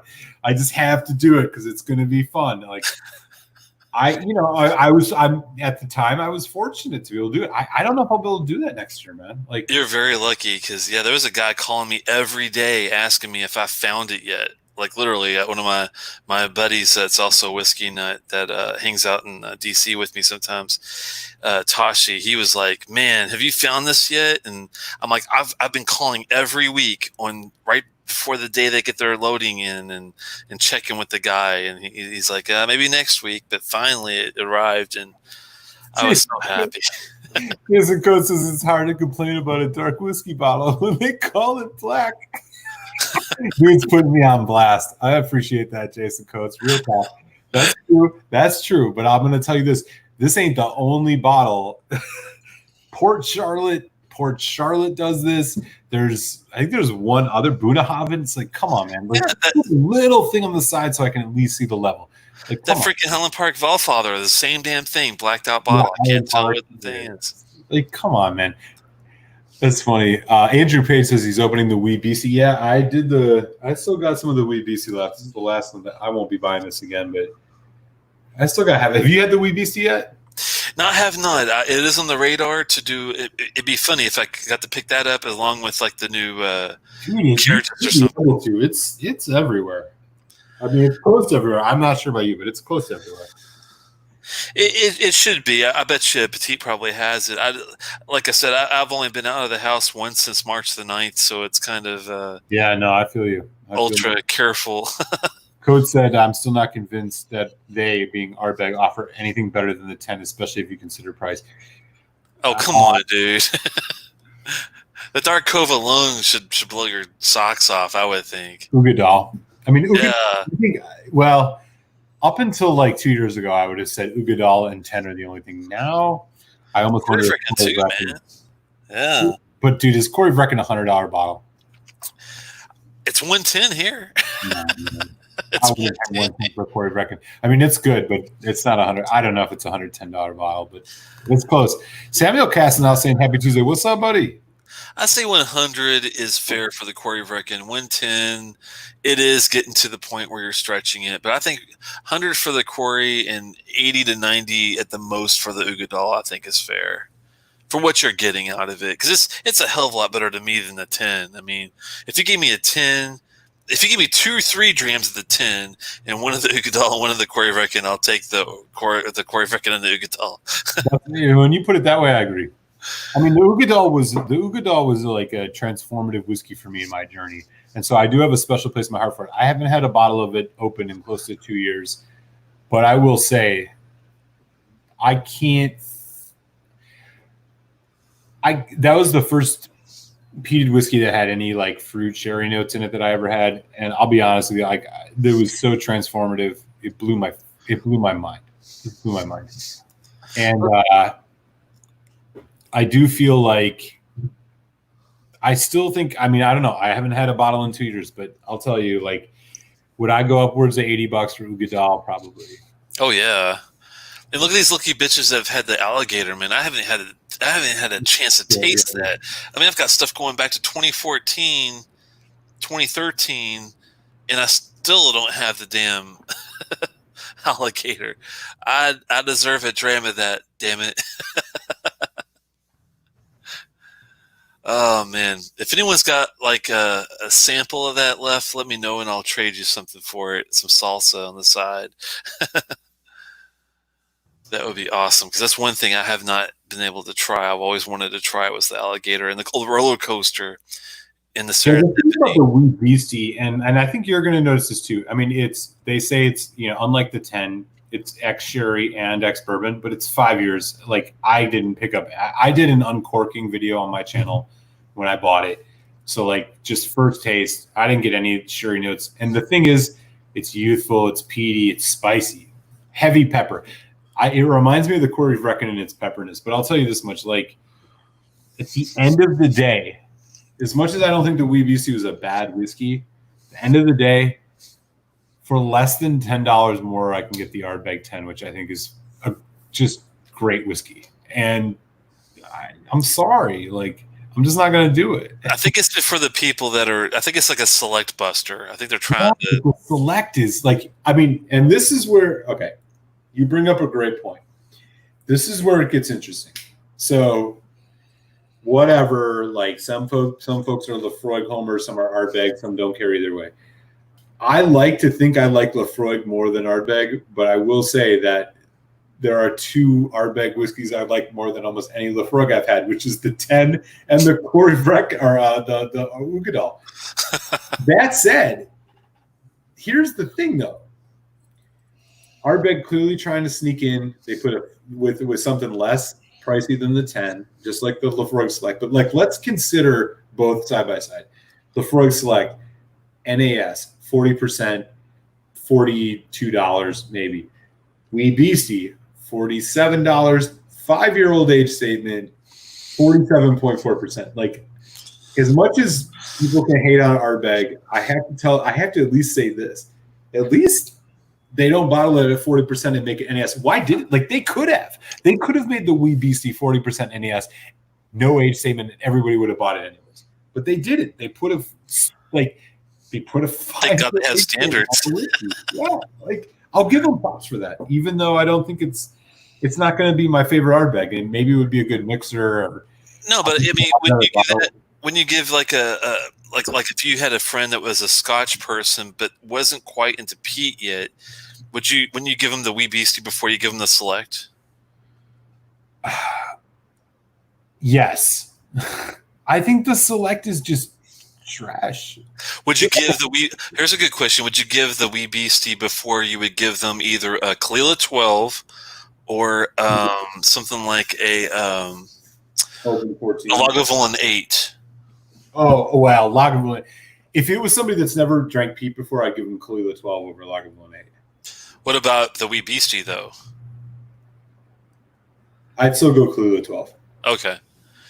The only thing that that I would be hesitant with the Weebies versus the Kalila 12 is the Kalila 12 has that more earthy vegetal kind of a peat. But you're right, it is not off-putting. So someone probably it is a lower ABV, so it might not be as overpowering to them as the Wee Beastie probably would be. Yeah, and that's a good question. Let us know in the chat if you had to pick one peated whiskey. Because here's the thing: most people think when they think Scotch, they think it's smoky and shit. Obviously, that's not true. But if you had to pick one peated whiskey to introduce somebody to peated Scotch, peated Isla Scotch. Yeah, I was gonna say, please keep it to Isla because a lot of people will say like the Benriach Curiositas, that type of thing. Right. Or like peat. 14, yeah. Or the Balvenie Peat Week 14 or 17 or whatever. But let us know in the chat. I'd love to hear what folks think. If you were to introduce first Isla Peat, like I'm almost tempted to throw them in the pool and say, "Here's your Lefroy 10 cast strength. Don't bitch about it." I'm a glutton for punishment. Dude, you are. Lefroy 10 cast strength. You love it. You know you love it. I absolutely love it. I think it's the best thing you can get from Lefroy when you take price into consideration. But if I was going to introduce somebody, ooh, good one, Simon. Classic Lagavulin 16. Sorry, that he's probably on the money on that one. I mean, like we're gonna say prices into consideration here. So go wild. One peated Scotch that you think grabs the essence of Isla that's gonna like introduce somebody who's never had peated Scotch. They're gonna love it or they're gonna hate it. But what experience do you want them to have? Kenny's got a good one with the Montcure Bay. I didn't even think about Kilhoman, but that's a good range to start with too. It's clean, I think this will be interesting. I mean, if I was gonna, I gravitate towards your style. I'm not sure I would go cast strength. I was joking. No, I think it's great. I'm not sure I'd go cast strength. I would probably say if I had a vested interest in them appreciating Isla single malt Scotch, and I wanted them to try more than one, I'd go Kalila 12. If I was just trying to trial by fire, you love or hate it, I would go Ardbeg 10. Nice, I like it. That's 40 ppm, buddy. You're throwing. Well, is it 30 or 40? I'm trying. Yeah, it's actually 40. And I'm not. I mean, and we've talked about this before. I mean, I'm not entirely convinced that like. I think there's an equilibrium. Wow, Mike coming with Lecheg 10. I appreciate that. Lecheg 10 is awesome. That is a good one. I would say that like there is debate as to whether Bruichlotti's whole Octomore thing, where it's 500,000 ppm, actually matters, because I think there's. Could that be an exaggeration there? Yeah, it's like 290, or like you can actually taste more than a certain threshold, and so to some degree it may not matter. I do appreciate what they try to do with it, and I think the Octomores are really good for 5-year, 6-year whiskeys. Would I spend $200 on any of them? Probably not. But don't you think there's a difference between the Ardbeg and the Lefroy as far as Ardbeg being 40 ppm and Lefroy? I think Lefroy 10. So I'm gonna do a showdown of the 3 big hitters, 10-year-olds on Isla. I'm gonna do Port Charlotte, Lefroy, and Ardbeg. I would say, without having tasted any of them in probably over 2 years, I would say Lefroy 10 is the quintessential heavily peated Scotch. I think it hits harder than the Ardbeg 10, but the Ardbeg 10 has this seaweed, earthy, decayed thing. The nose on an Ardbeg 10 bottle is like nothing you can. It's just, for me, one of the best noses ever. And so, yeah, I'm going in with the prejudice, thinking I'll probably like Ardbeg 10 more, but who knows? It's been so long. I think that's the way I would go. I think if I was like, if you want to try one thing that's going to just grab the essence of what Isla Scotch can do for you, whether you love it or hate it, I think I would go Ardbeg 10. Yeah, I think it's good. It's a good point. What's up, Travis Faircloth? Haven't seen you in ages. Good to see you, man. Travis, how you doing, buddy? And Samuel Cask, the Craigellachie 17 was great. I really enjoyed it. See the short review after this one, if you don't mind. I've got more details in the short review. And let him know what you thought of the 13 as well. Their malt. Oh, the Craigellachie. Yeah, the 13, because he was asking about the 17. I thought, well. Yeah, I think the Craigellachie. So here's what I would say. Again, like this isn't a official review or anything. Challenging, spicy, interest. The nose does not match what you get on the palate and the finish. The nose is fruity and sweet and kind of berry-like. The palate is much more spicy, vanilla bourbon. I think this is a really challenging whiskey. I think it's worth exploring. It's something you're going to take your time with and appreciate. I don't think this is a whiskey if you're just getting into your bourbon journey, or I'm sorry, your Scotch journey. This is a place to start. I would say absolutely not. I think this is a whiskey that like you come to after maybe a year of trying different single malts. I think it's good. It's well put together, 46%, non-chill filtered, all good things. I would just not say that this is like, it's not blowing my mind yet. Again, neck pours. I would just say if you're in year 2, year 3, trying to try some things that are a little bit more unique, grab the Craigellachie. It's a good price. If you're just kind of getting into things, trying to taste different things, this is not one to start with. I think he's got an excellent point there. Thanks, Malt, on that one. Andrew has brought up a good point. He likes the Lefroy 10, but the thin mouthfeel. Let me pop this up.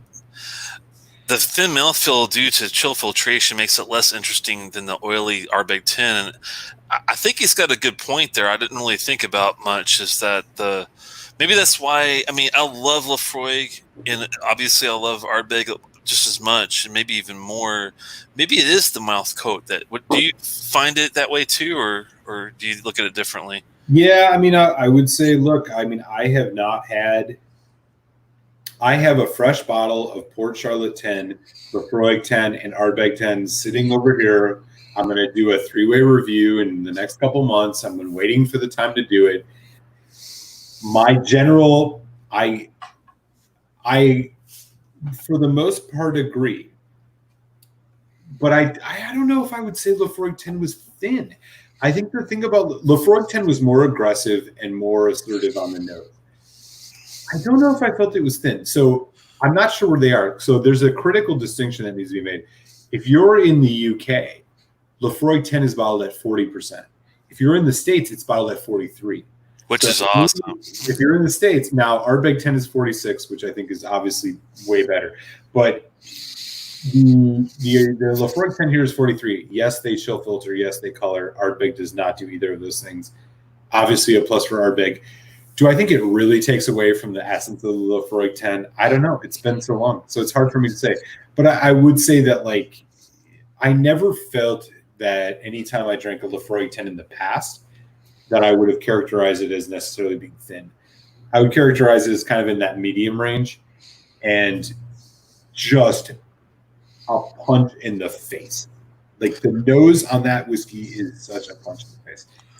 And I'm hoping that when I crack this bottle in, the next month or two to do this review, it's going to be that same thing. It's just that, like, bam, Lefroy in your face. One thing I love about it is like the one Lefroy versus the Ardbeg thing. One thing I'll give Lefroy big bonus points for is sometimes I do want that TCP iodine bandages in the hospital, kick my ass kind of, I know that sounds crazy, but you want that taste. You want that nose. Yeah, totally. And you can't get that out of an Ardbeg. I wonder what it is, but you just can't not get that out of an Ardbeg. Like you can't. And you can't get that out of every Lefroy 10 cask strength either, because I think the Lefroy 10 cask strengths, the beauty of those, and they're all good as far as, I mean, I've had 5 or 6 of them. The beauty of the Lefroy 10 cask strength is like you get something different every time. It's either meaty and assertive, or it's like more peaty and phenol, citrus. Like it varies. But that unmistakable, as you mentioned, like hospital bandage, Lefroy, like the 10, it just brings it. And I don't know. I don't know if again, it's been 2 years, so I'm interested to try it again. But you know, the Lafroig 10 is usually like what, maybe $5 cheaper than the Ardbeg 10. Personally, I think the Lafroig is more assertive on the nose than the Ardbeg, but I think the Ardbeg is all in all, from what I remember, a better whiskey in my opinion. But you can't go wrong with that. Just you want that hospital bandage, just Isla fucking hit you in the face. I'm sorry, you put up an Octomore with 200 ppm against the Lafroig 10. I'm telling you that Lafroig 10 is going to punch you harder. It just is. I don't know why. It just is. Maybe I'm crazy, but no, I think environment has a lot to do with it. I think that's why Lafroig has that antiseptic hospital feel to it that you cannot get anywhere else. It's got to be the peat bogs they've got there, something with that. That brings up a really good point, Telex. And I mean, this will probably open up a large debate, and maybe there's some folks in the chat interested, and we don't got to go too far into it. But like, what is your feeling on the whole terroir thing? I've heard of it, and I do. The only thing I can say is I definitely get a feel for different types, and even between one distillery, like I've had the Enoch Cutter and I've had the Enoch Flouter. The Cutter peat, I like it. I'm not sure what it is about the Cutter peat that I like. I can't stand the Flouter peat. It's just something tangy, something twangy about it. It doesn't, and it's like that with other distilleries. Most of them, thankfully, I do like the Benriach peat. I like the Balvenie peat. There's other ones that I do like, but there are certain ones that just don't do it for me. I don't know what it is. Have you picked up, I mean, for everybody watching, this terroir concept is like this, if you don't know about it, it's this nerdy, and I mean nerdy in a neutral way. It's this nerdy like notion that the type of barley you use brings about a kind of unique flavor that's supposed to kind of grab the like essence of the distillery or of the malt they use itself. So like, for example, Glenmorangie has a Cadbull Estate 15. Springbank has these local barleys. Bruichladdich, obviously, like known for doing these different, like, this one's from Rockside Farm, it's from this farm. And that there's actual ways through tasting that you can distinguish between them and pick up this quote essence of a certain type of barley note from the distillery. I don't know. I personally have not been able to definitively say I've picked it up, but my palate is not expert level in any way. But I don't know if you've noticed in any way that this is a real thing or a marketing gimmick. I'm not sure. I bet you if I sat you down and I poured you a Scottish barley, an Islay barley, a Bear barley, different ones, you would definitely pick up on the different. And I think you'd be able to pick out, oh, that one's the Islay, that one's the Scottish, that one's the Bear, that one's, this distillery versus that distillery. I think you could do it if you were doing like a blind tasting. Mm. That's the only way you could really prove it to yourself, though, is if you kind of had someone sit you down and do a blind. Can you pick out the different ones after visually enjoying all three and knowing what they are, and then having like a day or two pass and then go back. I bet you could do it. Yeah, I mean, some people really swear by this whole terroir thing. Like it's a real thing. Other folks kind of think like, it's somewhat marketing gimmick. I don't know. I mean, I've not been able to definitively notice it in any, I guess, measurable way. But Kenny says blind tastings would be the way to do it. Kenny says that the taste is different, but hard to be like, this is the barley, this is the cask. I think some people could. Maybe I shouldn't say everybody, but I think some people could definitely tell the difference between, because I tell you what, if you've had the Springbank local barley, whatever year you want to throw out there, and if I set you down and at the same tasting, I gave you the Port Charlotte Scottish barley, for example, and then I turned around and gave you something totally different, I guarantee you would taste the difference between all of them. I guess, yeah. And I guess like the way that you'd be really able to notice it would be if you took a Springbank local barley, let's say, or a Bruichladdich, whatever, of the same year, same maturation age, same barrels. I mean, same barrels in terms of like ex bourbon, ex sherry, and then just use a different barley source. So like it would have to be like an A/B test, not necessarily like maybe across distilleries, right? Because you're going to get the different uniqueness. I don't know, right? Like Kilhoman is an example of like one that prides themselves like this is our 100% Isla barley. Like, does that actually taste different than if they just got it from another distillery, not from their own farm? I don't know. I think you would see it. I really do think you would see it because when and it's funny because the 100% barley, Isla barley, is not one of my favorites because I get a boatload of florals off of their 100% Isla offering versus like their Marqueur Bay. I actually like that one a lot, and we're talking same distillery, same, both are NASs, so they're probably both 7-year, 8-year, Yeah. changes. But Isla versus Marqueur versus their vintage, 2008, for example, all great, just all totally different feels, and they're all just straight off, barley type of distillation. There's not any special cask being used. It's it's straightforward, just 7-8 years in this, and that's it. But yeah, and some of the folks in the chat are kind of like picking up on this thread and saying like, it might exist, but how much you can really tell, it's really hard because again, like there's just so many different other variables in the equation.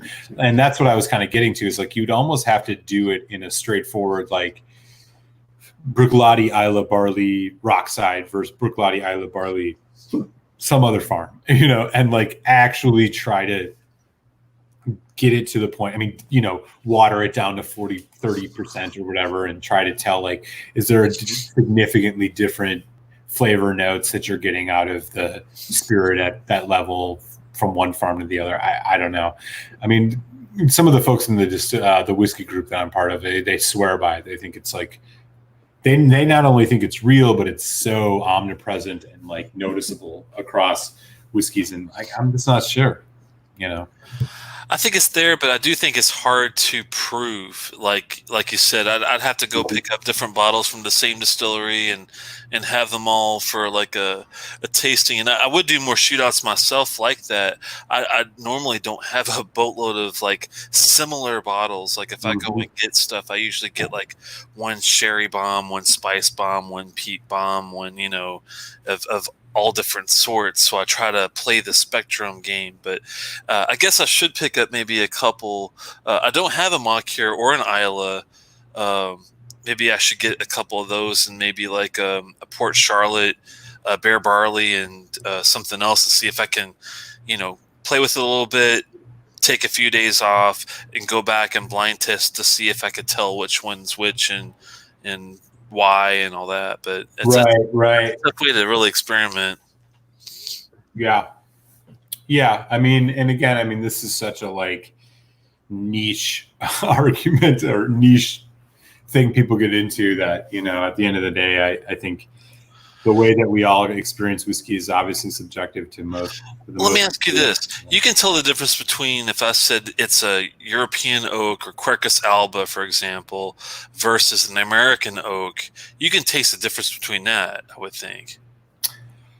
Yeah, I think so. To me, it's the same thing with the barley. Like if I taste it from an organic farm that's a Springbank Green 13, for example, and then if I taste something that's comparable year, or, from a different, farm, especially a different area, I think you would be able to taste the difference with that too. Yeah, I'm with you on that. Yeah, totally. I'd be surprised, but I don't know. It's a tough. I think only for people that have tasted a lot of different things and have tasted like 5 or 6 different things from one distillery already. Those are the type of people I think that could tell the difference if they've already done a lot of different tastings all over the board and knew all their different nuances between the different types of barley. Right. Yeah, I think that's totally the case. Yeah. I will say though, just coming back around on this Ardbeg Black community release, this is good. I don't care what anybody says. It's damn good, man. I went through that bottle like in 3 days, I think. Oh, nice. Yeah. I don't know how much I have. I have way less than half a bottle. I'm not sure how much is actually in here, but this is one I was hoping to save a couple drams, but man, yeah. I mean, I don't know. And the funny thing is, even though isn't that like 50 something percent? Yeah, the ABV on this is 50.7. Even though it's a higher ABV, it's easy drinking to me. I mean, it is really easy drinking.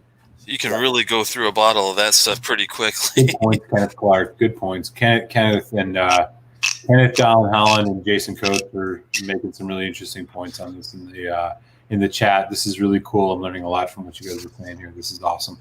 Cilantro. Yeah. What about the Glengoyne 21, Ken? I'm just looking to see what. Oh, he's drinking the Glengoyne 21. Yeah, we were just talking about that. It's a tough year because it's like, I mean, it's easy to bypass the 18 because of the ABV, and when you get to the 21 versus 25, the ABV even becomes more of a issue. Yeah, isn't the ABV on the Glengoyne 21 is 43, right? Same as the 18. I thought it was higher. Maybe I'm thinking of the 25. The 25 is 48, if I'm not mistaken. See, that's what I'm talking about, man. Isn't that such a bitch that they hold out for the really good ABV at the price point of a 25 year? Yeah, I remember seeing, you can find the Glengoyne. I mean, obviously, it's like $150 difference, right? I mean, if the Glengoyne 25, you're hard pressed to find cheaper than, $300 some. But the Glengoyne 21 is, $160, $180, and it's like, do you pay that much for the 21 over the 18? I don't know. I've just never had the 21. They might have a little bit more different maturation. They're both the first fill sherries. Take care, man. Stay well. They're both the first fill sherries on the 21 versus 25. The only thing you're really getting is the year and the ABV difference. But the ABV difference alone is enough to make me think I might have to hold out for the 25 just for that 48%. Man, that's crazy. Yeah. Yeah, I don't know. I mean, have you had the I'll get you a sample of it. I know we talked about this last week, the Teapot Ram. I was lucky enough to have a sip of that at KB's in New York a few years ago. I guess it's been a couple of years at least by now. And it was really good. I think it was the third or fourth batch, if I remember correctly. Oh, nice. Really, really well done. But I was lucky enough to have that in like a tawny port of some sort. Oh. All the Glengoyne stuff is really good. The cast strength, that's really good. And all the up to about like the 10s, personally I would skip them just because of the mouthfeel from the 10 up to like maybe the 18 is like the bottle that I would probably buy for like if I'm going to try the distillery just to see it, what I think about it. If I like the 18, then I would go for the 21 or the 25, I think is where I would say. Yeah, I've not had anything of those. I do have a bottle of the batch 7 of the Teapot Ram, which I am debating pouring right now. Go ahead, man. Steven was saying that's the latest one. Might as well. The latest one, yeah. It's the only one I've ever had, but it is quite remarkable. Debating this because I've already had peat. My palate is probably torched. I think I might just go with the Lore. But this is really good. I highly recommend it. I mean, they have raised the price on it. Unfortunately, again, it is an NAS. It's probably in that like $150 range. I'm going to save you a sample of this for sure, Telex. As you can see, I've done a little bit of damage already, but man, it is so good. I appreciate it. Do like I did, just have you a little sip of water and have you a regular chip. Yeah, I might have to do that. It is calling my name, so. Maybe I'll do the Lore first and then get into it later for a nightcap. Why not? Oh, you've got a Lore. Oh, that's. I do have a Lore. I got a Lore open here somehow for some reason, so I'm just gonna do it. Yeah, I think this. I'm not going to give it away because I'm going to do a review on it. But the Ben Rennes, even if it might not blow my socks off per se, for the price that you can get it for and for the age statement, the 15 years, even with the coloring and the chill filtering, I say it's still a really good dram. It's still a go, I'd say. For people that like sherry, it's not a sherry bomb per se, but a nice refined sherry presentation. I think it's solid. We'll just put it that way, if that makes sense. Yeah, I'm not familiar with much of the Ben Rennis at all, so it's interesting to hear. I'm really interested. I mean, they don't have a lot for distillery bottlings. This is probably one of the very few they have is the Flora and Fauna. But with that said, since I am a fan of the base, even with all the horrible presentation from Diageo with the bottle, I'm definitely looking forward to looking at independent bottlings of Ben Rennis. I think it'd be a good distillery to get like a Blackadder or a Signatory or something. Yeah. So what is the Flora and Fauna line all about? Is that a Diageo thing?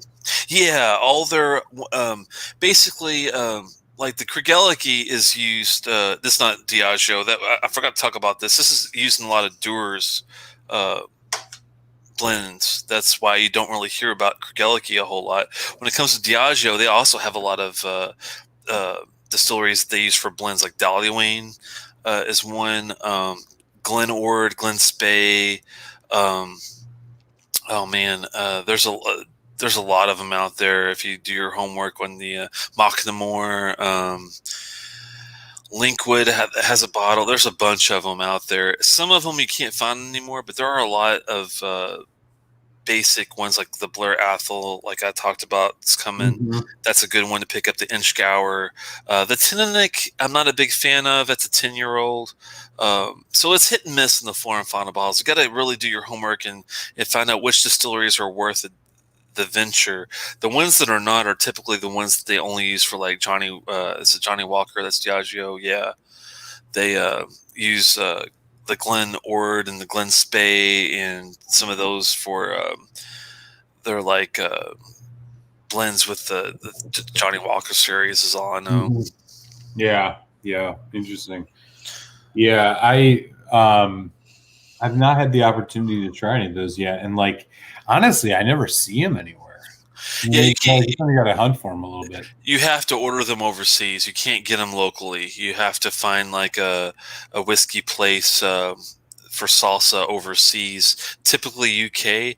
But once you find it, you can get it for 30 to 40 pounds, maybe 50 to 60 at the higher end for some of the bottlings, but most of them venture between 40 to 50 pounds. So we're not talking like a lot, even with the shipping, you can get a couple bottles for less than a couple $100, even with the exchange and all that. So it's worth a venture with, but you do have to be really careful about which distillery bottlings are the ones to go for. Because like I said, the Tinnick was, man, it was rough. But did they label, like they explicitly labeled the Flora and Fauna thing on the bottles, or is it? Yeah, they all look the same. Like they all will have a real basic. Oh yeah, there's a Lagavulin like that, isn't there? Not. I don't think they did one for the Lagavulin, but if you do a search for Flora and Fauna bottlings, there's some are really old that you can't find anymore.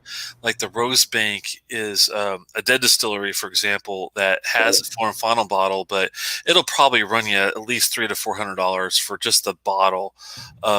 Pittivac is a really good distillery that's dead, that just got resurrected by Diageo. The Pittivac Flora and Fauna bottle, I've actually was lucky enough to taste it. It's really good, but they want to sell it to you for like $300. It's not worth that. They did release a new bottling recently that was like 25 to 30 year, but we're talking like crazy money for the price tag. So you got to be, taking that to account at the same time. Oh wow, yeah, okay. I was looking. I just saw the Mortlock 16 Flora and Fauna. It's like not bad, 70, but it's all British pounds. I mean, it's overseas. But that's the ones I would not do Flora and Fauna bottlings for things like Mortlock or things like the ones that have official releases. Yeah. But guys like this, like Ben Rennis, like Blair Athol, Inchgour, Dollywayne, bottlings like that where you cannot get another option, that's when I would try the Flora and Fauna just to see if you like it or not. But the Glen Ords, the Glen Spays, the Tendenics I would skip, but the other ones I would definitely take a little look at because I'm very happy that I did. Put it that way. Yeah, definitely, definitely. Yeah, that's interesting. I had never heard of the flora and fauna stuff, so I'll definitely check it out. And Jason's right. I'm not saying that the Mortlock Flora and Fauna is a bad bottling. It's very good. It's just that you're going to pay for it. If you do decide to go that realm. Just Yeah, like I mean, and honestly, I haven't fallen in love yet with the Mortlock 12, so I don't know. We'll see. Uh, it hasn't blown my mind in any significant way, but we'll see what happens. that's a good question, Malty. Anybody have any new SMWS bottlings lately? I have not. I've recently let my membership lapse just because the shipping costs are so crazy, along with the yearly membership and then the whole picking the bottles and all that. I still have so many little distilleries that I want to try that I'm thinking, well, I'll probably come back to them, but I'm going to probably take a little time off first before I go back to independent bottlings for a lot of these things. Yeah, for sure, man, for sure. It's such a niche thing because to do tastings and stuff, unless someone's got a membership and is willing to pay the shipping costs, it's really hard to have an audience with that over time. Right. But I do like that. I mean, I never had a bad bottle per se from those guys, so they are quality.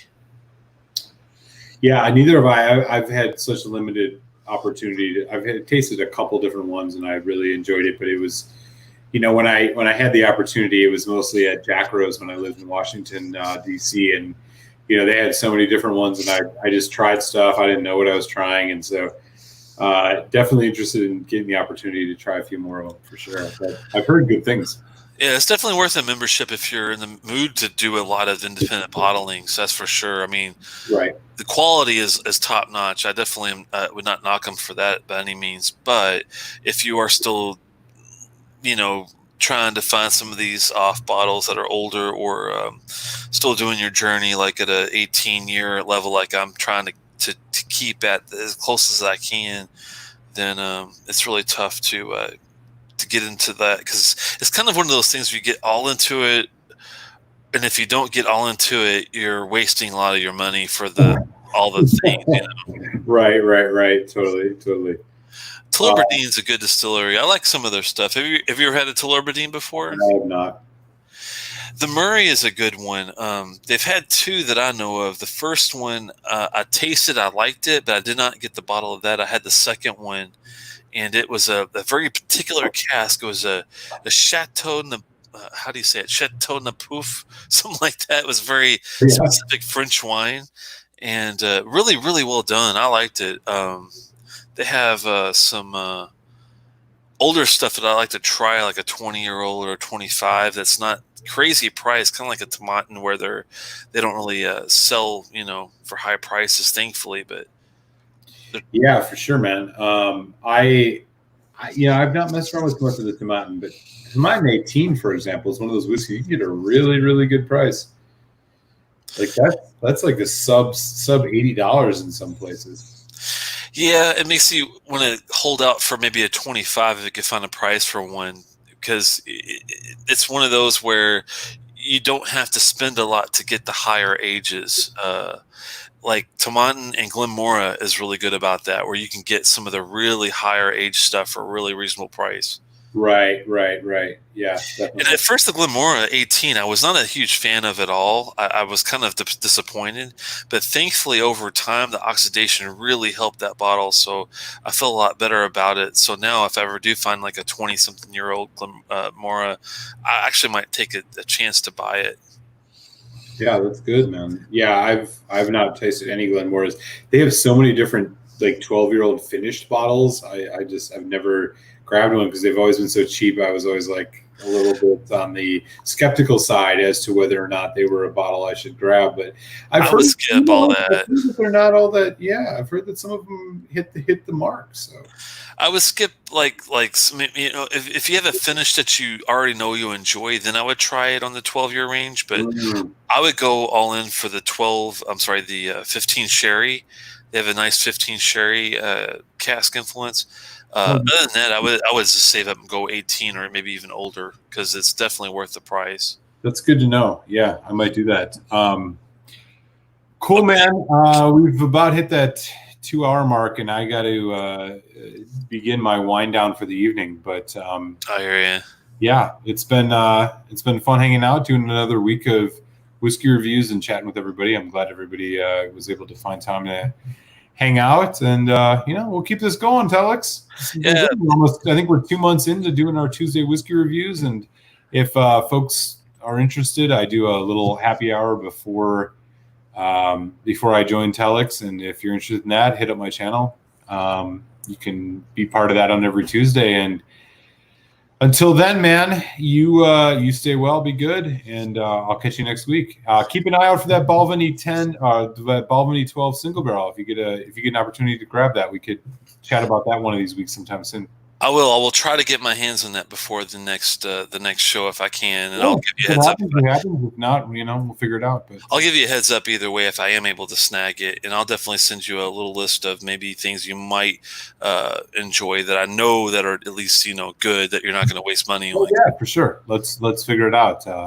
We're keeping this going and doing it as we do, and it's been so great. I mean, this is all about the community and chatting with everybody, and we got folks that have been joining us every week. It's been so fun to chat with everybody. So I'll raise a glass of this lore, and I'll catch you next week, man. Be well. All right. You too, man. Take it easy. Take good care. Smart yeah, and Ken's right about about a Tomatin 30 for 225. That's a great price for that type of age. That's why I'm thinking it's good. Some of these that you can get cheap because you can get some really high aged stuff that way. Steven's talking to Malty. Well, I had to pay auction prices. Oh man, that's never fun. Ooh, sample of an art bag. Oh, well, it's something been. Was it trying to during the lockdown? I've mixed results myself. Huh. Just catching up. Well, I really appreciate it, and it's been fun as always. And yeah, we're gonna be. I might be looking at this one. If I don't do a discussion about it, I'll definitely do a little tasting. So keep your eyes peeled for maybe a quick review on the side in a day or two on the Ben Rennes 15, and I'll be also looking at. Like I said, I think that Blair Athol 12 Flora and Fauna and the Dolly Wayne 15 Flora and Fauna on the side at some point as well. Uh, Hopefully good. We will see. Thanks for the kind feedback there, Kenny. And hope to see you guys again soon. Sláinte for now.